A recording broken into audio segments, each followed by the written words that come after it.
Hi అండి అందరికీ. అందరూ ఎలాగున్నారు? బాగున్నారా? ఈరోజు ఈ వీడియోలో వచ్చి మీకు కోడి సాల్తీలు ఫ్రై ఎలా చేయాలో మీకు చూపిస్తాను. ముందైతే కోడి సాల్తీలు అయితే 2 సార్లు అయితే శుభ్రంగా కడిగేసుకోవాలి. మూడోసారి అయితే కొద్దిగా నీళ్ళైతే వేసుకుని అందులో పసుపు వేసుకుని గ్యాస్ పై మీద పెట్టుకుని ఒక 10 నిమిషాల పాటు ఉడకనివ్వాలి. తర్వాత నీళ్ళు వంపేసుకుని పక్కనైతే పెట్టుకోవాలి. ఇప్పుడు వేరే గిన్నె అయితే గ్యాస్ పై మీద పెట్టుకుని నూనె అయితే ఎక్కువగా వేసుకోవాలండి ఫ్రై కాబట్టి. అలాగే ఇందులో పొడుగ్గా కోసుకున్న పచ్చిమిరపకాయలు 2 వేసుకున్నాను. అలాగే చిన్న చిన్నగా కోసుకున్న ఉల్లిపాయ ముక్కలు కూడా వేసాను. సరే మొత్తం ఇలా కలుపుకోవాలి. కలుపుకున్నాక ఇందులోనే కొద్దిగా కరివేపాకు వేసుకోవాలి. చాలా బాగుంటుందండి, చాలా టేస్టీగా ఉంటుంది. నచ్చితే మీరు చూసి ట్రై చేయండి ఇంట్లో, చాలా బాగుంటుంది. ఇందులోనే అప్పుడే నూరు పెట్టుకున్న అల్లం వెల్లుల్లి పేస్ట్ అయితే వేసాను 2 స్పూన్ వరకు. సరే మళ్ళీ మొత్తం కలుపుకోవాలి. పచ్చికం పోయే వరకు అంతా కలుపుకున్నాక ఈ ఉడకనిచ్చే కదండి సాల్తీలు ఇందులో వేసేసాను.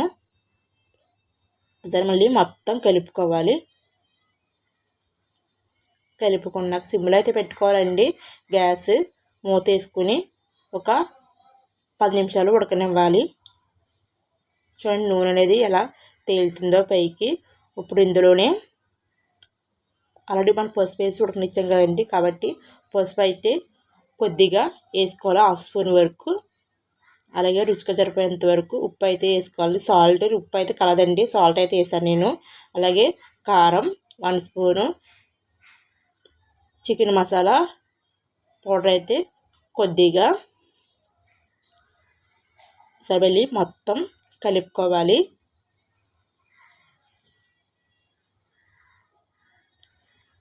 కలుపుకున్నాక మూత వేసుకుని మళ్ళీ ఒక 10 నిమిషాలు ఉడకనివ్వాలి.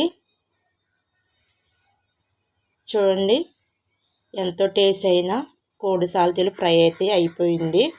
దూరంగా ఉండి అయితే కలుపుకోవాలి, ఎందుకంటే పేలిది మొగ మీద అయితే పడద్దండి. ఎందుకంటే అందులో గుడ్లు అవి ఉంటాయి కదండి, అందుకు లాస్ట్లో కొద్దిగా కొత్తిమీర వేసుకోవాలి. నేనైతే ఇంకా ఈ యొక్క సాల్తీలు ఫ్రై అయిపోగానే ప్లేట్లో వేసుకుని అయితే టేస్ట్ అయితే చేసానండి. చాలా బాగుంది, చాలా టేస్టీగా ఉంది. ఇది చిన్నపిల్లలకు కూడా పెట్టచ్చండి. కారం అయితే ఉండదు, అంటే నేను కారం తక్కువనే వేస్తాను పిల్లలు తింటారని చెప్పేసి.